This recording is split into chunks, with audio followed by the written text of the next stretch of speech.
हे राधा वल्लभ लाल, आपके ही चरणों में हमारे नेत्रों ने अब अपना स्थान वर्ण कर लिया है। मन वचन कर्म से हम आपके हैं। जब हमारा हृदय इष्ट देव में अर्पित होता है तो जैसे राधा वल्लभ अपने ठाकुर हैं, अपने घर के ठाकुर हैं, अपने स्वामी की बात हो रही, अपने प्राण प्रीतम की बात हो रही। ये बहुत उच्च कोटि की बात है कि इष्ट देव का नाम आते ही हृदय में एक अपनापन जागृत हो रही। तो हमारे ठाकुर की बात हो रही, हमारे प्रभु की बात हो रही। यह है चरणों में नेत्रों का समर्पित हो जाना। अब हमारे लिए कोई और नहीं, कोई ठौर नहीं। ये परिपक्व अवस्था है। इंद्रियां चंचल हैं, मन चंचल है, कोई फर्क नहीं पड़ेगा। इस बात को गंभीरता से समझ लिया जाए। प्रभु एक अपनेपन को ही मानते हैं, चाहे जितनी बड़ी बड़ी साधना हो। यदि कोई और है, कोई और ठौर है तो रंग नहीं आएगा। ये रसिकों के संग से और ठौर दोनों खत्म हो जाती है। एक अनन्य आश्रय आ जाता है। बहुत बड़ा विश्राम स्थल है। भरोसा, आश्रय, शरणागति, अपनापन, अवलंबन, प्रपत्ति, ये सब एक ही पर्यायवाची शब्द हैं, एक ही बात है और यही विश्राम है। आगे वर्णन करते हैं कि मेरा हृदय कहीं भी जा सकता है, मेरे में सामर्थ्य नहीं है, आप इसको पकड़ लीजिए तो ये कहीं ना जाए। हे हृदय आराध्य राधा वल्लभ लाल, आप अपने श्री चरण प्रकाशित कीजिए हृदय में, तो हमारा हृदय फिर कहीं किसी को अपना ना मान ले। बड़ा खतरा है यहाँ किसी व्यक्ति, वस्तु, स्थान को अपना मानना, और बिना माने अपने को असहाय समझता है। कोई व्यक्ति दोस्त ना हो, कोई हमारी अनुकूलता ना बने, कोई पदार्थ जो हम चाहते ना मिले, तो ऐसा लगता है जीवन अधूरा है। यद्यपि ये जीवन बहुत अच्छा जीवन है, पर प्रभु से अपनापन ना होने के कारण उसे अधूरा लगता है। निश्चय ही आपसे कहते, जो विश्राम अनन्यता में है वो बड़ी बड़ी साधना में नहीं है, अन्य आश्रय लेकर। और कोई साधना नहीं, अनन्यता है, पड़ा है, तो उसे जो दिव्य गति प्राप्त होगी वो बड़े बड़े साधनों से नहीं प्राप्त होती। जो अनन्य होता है, आश्रित होता है, उसमें कभी साधन का भाव आता ही नहीं है। देखो ध्रुवदास जी महाराज कह रहे हैं, सबे अंग गुणहीन हो, तप व्रत नियम संयम ज्ञान विज्ञान जो बोलो, सबे अंग गुणहीन हो, ताको जतन न कोई, एक किशोरी कृपाते जो कछु होए सो होई, सोऊ कृपा अति सुलभ नहीं, ताको कौन उपाओ, चरण शरण हरिवंश की सहज ही बने बनाओ। आचार्य शरणागति पर दृढ़ विश्वास, गुरु प्रपत्ति पर पूर्ण विश्वास। ये आराध्य देव तभी प्रकाशित होते हैं जब रसिकों के संग से और ठौर का नाश हो जाता है। कोई और जगह नहीं रह गई हमारे लिए, कोई और हमारा नहीं है। ये बहुत बढ़िया स्थिति है। आप इसको हृदय में धारण करने की चेष्टा कीजिए, विश्राम मिल जाएगा। एकदम शांत हृदय, कोई चंचलता नहीं, कोई लाभ हानि का प्रभाव नहीं, किसी भी तरह के किसी द्वंद्व का प्रभाव नहीं। बहुत ऊंची, बहुत पवित्र, बहुत महिमामयी कृपा से प्राप्त होती है स्थिति। अपने इष्ट के अनन्य हो जाना, कोई और ठौर नहीं, कोई और नहीं। दुख सुख की बातें हम जिससे कर सके, कोई और नहीं। यही है राधा वल्लभ लाल।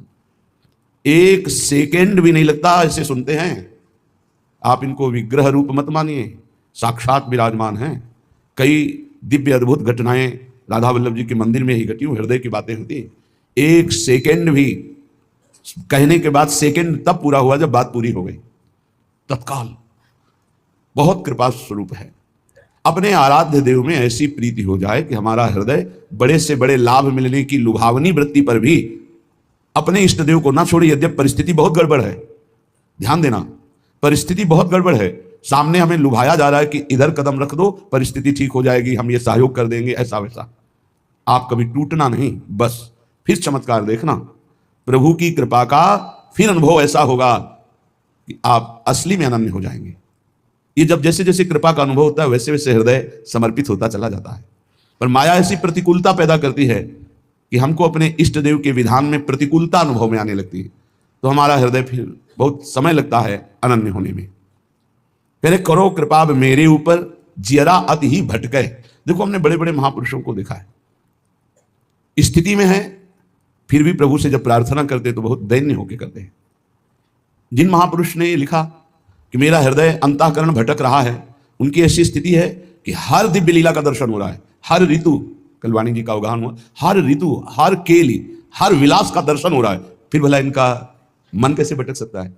एक बार प्रिया चरणारविंद की छटा प्रकाशित होने पर मन पंग हो जाता है लालजू का, तो जीव की क्या बात है। अब ही पंग भई मन की गति बिन उद्यम अन्यास। तो फिर ऐसा क्यों लिख रहे हैं? ये हृदय की स्थिति पहले देखी और जब कृपा हुई तब नित्य लीला का अवगाहन हुआ। सबका हृदय भटकता है, अपने आराध्य देव में समर्पित हो जाने के बाद ये सब खत्म हो जाता है। जैसे सूरदास जी दिव्य लीलाओं में प्रवेश किए हुए महापुरुष, वो लिखते मोशम कौन कुटिल खल कामी। ये उन्होंने अपने हृदय को देखा है, कुटिलता देखी, काम देखा है। फिर जब हरिजू की कृपा हुई तब दिव्य लीलाओं का दर्शन भी किया। ये पद कब कहां लिखे गए हैं उसका भाव होता है। जब दिव्य लीलाओं में प्रवेश है तब ये थोड़ी। पूज्य श्री वल्लभाचार्य जी भगवान जब सूरदास जी से का पद सुनाओ तो दैन्य पद सुना, कब कब तक घिघियाते रहोगे। प्रभु की कोई लीला का पद सुनाओ तो उनका प्रभु लीला स्फुरित हो तब तो सुनाए। तो कर कमल जे भी अभय कमल सर पर रखा, ये बड़ा चमत्कारिक होता है आचार्य गुरुजनों का कृपा प्रसाद। कटे कर्म बंधन संसारी, कमल कर जिन अभय दीने, कर्म बंधन सब कटे। उसी समय दिव्य लीला का प्रादुर्भाव। फिर देखो लाखों की संख्या में लीला के पद श्री सूरदास जी ने। ऐसे बड़े महापुरुष जब विनय करते हैं तो उनके हृदय में अपने हृदय की स्थिति जो पूर्व से रही है उसको लिखते हैं। जैसे गोस्वामी तुलसीदास जी कह रहे हैं, जो मैं अपने अवगुण कहूं बाढ़े कथा पार नहीं लाऊं। इसका मतलब वो मिथ्या नहीं बोल रहे, महापुरुष कभी झूठ नहीं बोलते। इतने बड़े भक्ति वैराग्य ज्ञान लीला चरित्रों का पूर्ण वर्णन करने वाला त्रिकालज्ञ महापुरुष फिर ऐसा क्यों लिख रहा है, जो मैं अपने अवगुण कहूं। ये लीला स्फुरित होने के पहले की बात है, उसका चिंतन करते हैं और अब की कृपा का चिंतन करते हैं। तब कह रहे अगर मैं अपनी अवगुणों की कथा लिखूं तो एक ग्रंथ लिख जाएगा, बाढ़ई कथा पार नहीं लाऊं। एक दैन्यता होती है पूर्व और वर्तमान की लीला स्थित। जैसे ध्रुवदास जी प्रियालाल की दिव्य केली को देखने वाले महापुरुष, वो कह रहे हैं कि सबय अंग गुणहीन हो ताको यतन न कोई, एक किशोरी कृपाते जो कछुए सोई। ये अत्यंत दैन्य स्थिति महापुरुषों में पाई गई। बड़े बड़े महापुरुष हरिवंश महाप्रभु को हम तुच्छा परम मधमा, ये पूर्व और वर्तमान स्थिति में नहीं है, ये दैन्य है। ये भक्ति का परम स्वरूप दैन्य है और दैन्य ही प्रियालाल को अधीन करता है, दैन्य ही परम प्रेम प्रकाशित करता है। उपासक के वचन में दैन्य, आचरण में दैन्य और मन में दैन्य, तो प्रभु मिलना दुर्लभ नहीं रहता। पर यह दैन्यता आती ही है रसिकों के संग से, ये कहीं बाजार में नहीं मिलती। इसी दैन्यता में इष्ट प्रेम होता है।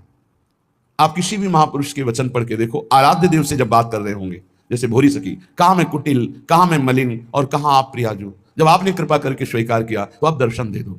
अपनी कुटिलता आराध्य देव की कृपा, अपनी मलिनता आराध्य देव का प्रसाद, जो परम सद्गुण परम भागवतिक, ये उपासक देखता रहता है। उपासक के हृदय में कभी अहंकार नहीं आ सकता किसी भी पक्ष से, क्योंकि वो अपने को देखता है और कृपा को देखता है। वो केवल अपने को नहीं देखता, वो अपने को भी देखता है और कृपा को भी देखता है। और अहंकारी केवल अपने को देखता है, कृपा को नहीं देखता। और प्रेमी अपने को भूल जाता है, केवल कृपा को देखता है, केवल कृपा को। उस कृपा स्थिति में किंचन मात्र कहीं कोई दोष हृदय में उत्पन्न ही नहीं हो सकता, ऐसी स्थिति होती। हे राधा वल्लभ लाल, भटकत फिरत छाणी पद सेवा, खेच लेहु अब तटके, अपनों करी मुहि कैसे छाड़ो, पकड़ी बाहु को झटके। हे प्रभु, आपके श्री चरणों का चिंतन सेवा छोड़कर काम क्रोध लोभ मोह मद मत्सर की वृत्तियों में भटक रहा हूं। खींच लो मुझे, अब खींच लो प्रभु, आप खींच लो। यही भक्त देखता है कि मुझे प्रभु ने बचाया। और ये सच्ची कहता हूं, कितनी भी साधना कर लो, निर्विकार स्थिति केवल कृपा से होती है। चाहे उसे गुरु कृपा कहो, चाहे इष्ट कृपा कहो, ये शब्द आप हृदय में बैठा लो। निर्विकार स्थिति केवल कृपा से होती है। साधना से बचाव पक्ष चलता रहता है, लेकिन विकार चिंगारी की तरह बने रहते हैं। अगर फूस और वायु अनुकूल मिल जाए तो ज्वाला बनने में देर नहीं लगती, लेकिन वो चिंगारी बुझती है कृपा से। ये पक्की बात है। चाहे ज्ञान मार्ग का पथिक हो, चाहे भक्ति मार्ग का, गुरु कृपा ही केवलम मोक्ष मूलम गुरु कृपा। वही राधा वल्लभ लाल जो गुरु है, वही हमारे इष्ट है। हमारे गुरुदेव ही राधा वल्लभ लाल है, राधा वल्लभ लाल ही गुरुदेव है। हरि हरिवंश भेद नहीं हुई, प्रभु ईश्वर जाने सब कोई, दो ही कहे ना अनन्यता, विश्वंभर सब जगह भास, जस वर्णो हरिवंश विलास, श्री हरिवंश गाई हो। हे गुरुदेव, हे राधा वल्लभ लाल, बहुत भटक चुका, अब खींच लीजिए। और प्रभु बाह पकड़ के रखना, फिर भी छुड़ा के भाग सकते हैं। अपनों करिमुई कैसे छाड़ो, पकड़ी बाह को झटके। नाथ अपना करके छोड़ मत देना, बाह पकड़े रहना, क्योंकि हमारी विश्वास स्थिति अपने में नहीं है। कभी किसी भी माया के आकर्षण से हम भाग सकते हैं, प्रभु मुझे पकड़े रहना। ये अत्यंत दयनीय स्थिति है, अत्यंत दयनीय स्थिति। नाथ, आपका स्वभाव है एक बार जिसे पकड़ लिया छोड़ते नहीं, पर मेरा चंचल स्वभाव है, मैं छोड़ सकता हूं आपको। तो आपके स्वभाव को जानते हुए आपकी कृपा से आपको याद दिला रहा हूं कि आप मुझे विषय दलदल से खींच लीजिए और खींच कर पकड़े रहिएगा, छोड़िएगा नहीं। अगर छोड़ देंगे नाथ तो फिर मैं भटक जाऊंगा।